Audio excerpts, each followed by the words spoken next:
ভাৰতৰ চাহ নগৰী উজনি অসমৰ প্ৰথম বিশ্ববিদ্যালয় আৰু অসম চিকিৎসা কেন্দ্ৰ হিচাপে জনা ডিব্ৰুগড় আজি বিশ্ববিখ্যাত। তেনেহলে এনেকুৱা চহৰৰ বিষয়ে আমাক নিশ্চয় জনা উচিত। কিন্তু ভিডিঅ'টো আৰম্ভ কৰাৰ আগতে যদি আপুনি আমাৰ বিপুল ফেক্ট চেনেলটো সাবস্ক্ৰাইব কৰা নাই তেনেহলে প্ৰথমে চেনেলটো সাবস্ক্ৰাইব কৰি লওক আৰু কাষত থকা বেল আইকনটো ক্লিক কৰক। তেতিয়াহলে বেছি পলম নকৰি ভিডিঅ'টো আৰম্ভ কৰো আহক।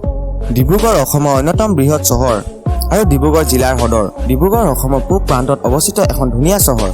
বন্ধুসকল, আপুনি গম পায়নে ডিব্ৰুগড়ক অসমৰ চাহ নগৰী বুলিও কোৱা হয়। ডিব্ৰুগড় নগৰ অসমৰ ৰাজধানী চহৰ গুৱাহাটীৰ পৰা 349 কিলোমিটাৰ পূবত অৱস্থিত। ডিব্ৰুগড় আৰু উত্তৰ পূব ভাৰতৰ যোগাযোগ, উদ্যোগ তথা স্বাস্থ্য সেৱা কেন্দ্ৰ বুলিও কোৱা হয়। ইয়াৰ চাৰি সীমা হ'ল উত্তৰে ধেমাজি জিলা, দক্ষিণে চৰাইদেউ জিলা আৰু অৰুণাচল প্ৰদেশৰ টিপাৰ জিলা, পূবে তিনিচুকীয়া জিলা আৰু পশ্চিমে শিৱসাগৰ জিলা। জিলাখনৰ মাটিকালি প্ৰায় 3381 বৰ্গ কিলোমিটাৰ। বন্ধুসকল, আপুনি গম পায়নে ডিব্ৰুগড় নামটো অসমীয়া ভাষাৰ দুটা শব্দ ডিব্ৰু আৰু গড়ৰ পৰা উদ্ভৱ হৈছে। এই ঠাইত প্ৰাচীন কালত চুতীয়া ৰাজ্যৰ অধীনত আছিল। 1522 চনত চুতীয়া আহোম যুদ্ধৰ বাবে এই চহৰখনৰ ঠাইত বিবাৰু নৈৰ পাৰ এটি কিলা আছিল। সেয়েহে পাছলৈ চহৰখনক ডিব্ৰুগড় নামেৰে জনা যায়।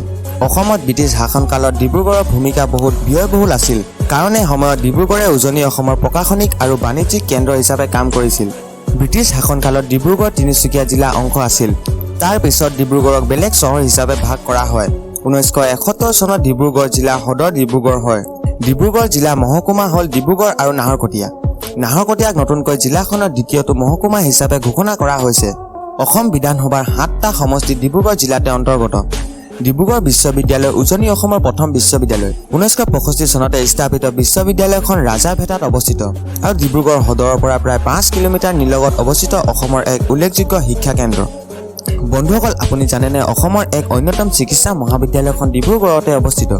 ডিব্ৰুগড় সদৰৰ পৰা প্ৰায় 6 কিলোমিটাৰ নিলগত অৱস্থিত চিকিৎসা মহাবিদ্যালয়খনে উজনি অসমৰ ৰাইজৰ স্বাস্থ্য সেৱাত উল্লেখযোগ্য বৰঙণি আগবঢ়াইছে। পোনপ্ৰথমে বেৰী হোৱাইট মেডিকেল কলেজ নামেৰে জনাজাত মহাবিদ্যালয়খন 1947 চনৰ 3 নৱেম্বৰত স্থাপিত হৈছিল। তাৰ উপৰিও জিলাখনত আন উল্লেখযোগ্য শিক্ষানুষ্ঠানসমূহ আছে, যেনে ডিব্ৰুগড় পলিটিকেলি চল্টব্ৰুক একাডেমী, হনুমান বক্স সুৰজমল কানৈ মহাবিদ্যালয়, মনোহৰী দেৱী কানৈ মহিলা মহাবিদ্যালয়, ডিব্ৰু মহাবিদ্যালয়, ডিব্ৰুগড় চৰকাৰী উচ্চতৰ মাধ্যমিক বালক বিদ্যালয়, আঞ্চলিক চিকিৎসা গৱেষণা কেন্দ্ৰ ইত্যাদি। বন্ধুসকল, জনগাঁথনিৰ ক্ষেত্ৰত 1911 চনৰ লোকপিয়ল অনুসৰি ডিব্ৰুগড়ৰ জনসংখ্যা 13,26,335 জন। ইয়াৰে 6,74,434 জন পুৰুষ আৰু 6,49,901 গৰাকী মহিলা। এতিয়া আমি জানিম ডিব্ৰুগড় জিলাৰ কেইখনমান জনপ্ৰিয় ঠাইৰ বিষয়ে। বন্ধুসকল, যদি কেতিয়াবা ডিব্ৰুগড়লৈ ভিজিট কৰে তেতিয়াহ'লে এনেকুৱা ঠাই বহুতো আছে য'ত আপুনি এবাৰ হ'লেও নিশ্চয় ভিজিট কৰিব। নাম্বাৰ 1ত হৈছে নামফাকে ভিলেজ। যদি আপুনি ডিব্ৰুগড় ভ্ৰমণ কৰি আছে তেন্তে আপুনি এই ঠাইখন বাদ দিব নোৱাৰে। চহৰখনৰ পৰা মাত্ৰ 37 কিলোমিটাৰ দূৰত্বত এই বসতিটো হৈছে নামফাকে ভিলেজ, যি বহুতো টাইফাকি পৰিয়ালৰ বাবে এটা ঘৰ। প্ৰচুৰ প্ৰাকৃতিক সৌন্দৰ্যৰ মাজত আৰু বুঢ়ীদিহিং নদীৰ কাষত স্থাপন কৰা হয়। আপুনি ইয়াত ভৰি দিয়াৰ লগে লগে এই ঠাইখন পচন্দ পাব। গাঁওখনৰ সুন্দৰ বৌদ্ধ মন্দিৰো আছে, যাক ধ্যান কেন্দ্ৰ বুলিও কোৱা হয়। তো মূল মন্দিৰটো সোণ নিৰ্মিত ভগৱান বৌদ্ধ প্ৰতিমূৰ্তি আৰু মুকালিন্দা টেংক নামৰ এটা পবিত্ৰ পানীয় টেংকিও আছে। নাম্বাৰ 2ত হৈছে ৰাধাকৃষ্ণ টেম্পল। ৰাধাকৃষ্ণ মন্দিৰ হৈছে আধ্যাত্মিকতাৰ সন্ধানত ইয়াক দৰ্শন কৰাসকলৰ বাবে ডিব্ৰুগড় এক আৱশ্যকীয় পৰ্যটন স্থান। জালান নগৰত অৱস্থিত এই হিন্দু মন্দিৰটো চমৎকাৰ বগা স্থাপত্যৰ সৈতে ইয়াৰ ধৰ্মীয় গুৰুত্বৰ বাবে জনাজাত। মন্দিৰৰ চাৰিওফালে থকা সুন্দৰ সেউজীয়া বাগিচাবোৰ ইয়াৰ সৌন্দৰ্যত এক অন্যতম আকৰ্ষণ যোগ কৰে। এই ঠাইখনত আৱৰি থকা শান্তিয়ে ইয়াক মধ্যস্থতা আৰু শিথিলতাৰ বাবে উপযুক্ত কৰি তোলে। নাম্বাৰ 3 হৈছে DU পাৰ্ক। DU পাৰ্ক, যাক ডিব্ৰুগড় বিশ্ববিদ্যালয় উদ্যান বুলিও কোৱা হয়, চহৰটোৰ আটাইতকৈ প্ৰসিদ্ধ পৰ্যটন ক্ষেত্ৰবোৰৰ ভিতৰত এটা। এইটো বিশ্ববিদ্যালয় চহৰত অৱস্থিত আৰু কেৱল পৰ্যটকসকলৰ দ্বাৰাই নহয়, স্থানীয় আৰু শিক্ষাৰ্থীসকলেও সঘনাই আহে। বন্ধু আৰু পৰিয়ালৰ সৈতে ভাল সময় অতিবাহিত কৰাৰ বাবে এইটো এটা সৰ্বশ্ৰেষ্ঠ স্থান। মানুহক ইয়াত পিকনিক কৰাও দেখা যায়। নাম্বাৰ 4ত হৈছে জগন্নাথ টেম্পল। খনিকৰ মহাত্মা গান্ধী ৰাষ্ট্ৰীয় উদ্যানৰ ওচৰত অৱস্থিত শ্ৰী শ্ৰী জগন্নাথ মন্দিৰ। পুৰীত একে নামৰ এটা প্ৰতিকৃতি। এইটো ডিব্ৰুগড়ৰ এটা অতি শ্ৰদ্ধাৰ ধৰ্মীয় স্থান।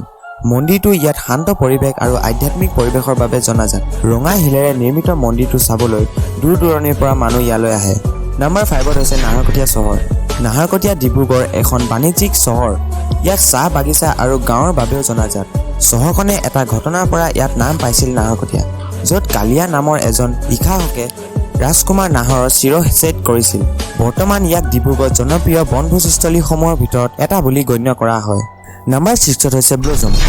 ডিব্ৰুগড় চুতীয়া চুকত অৱস্থিত ব্লুজম ট্ৰি হাউচ, ৰছী ব্ৰিজ, এয়াৰ চুইট, ব্ৰুচিং নাৰ্চাৰীৰ দৰে বিদেশী আকৰ্ষণ থকা এক উদ্যান। এই উদ্যানখনৰ আকৰ্ষণ ডিজাইনৰ বাবে পৰ্যটকসকলৰ ডিব্ৰুগড় জনপ্ৰিয় স্থান হৈ পৰিছে। সব বন্ধুসকল, এইটোৱে আছিল ডিব্ৰুগড় জিলাৰ কেইখনমান জনপ্ৰিয় ঠাই।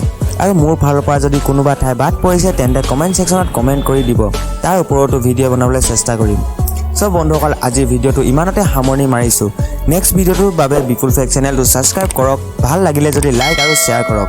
ধন্যবাদ।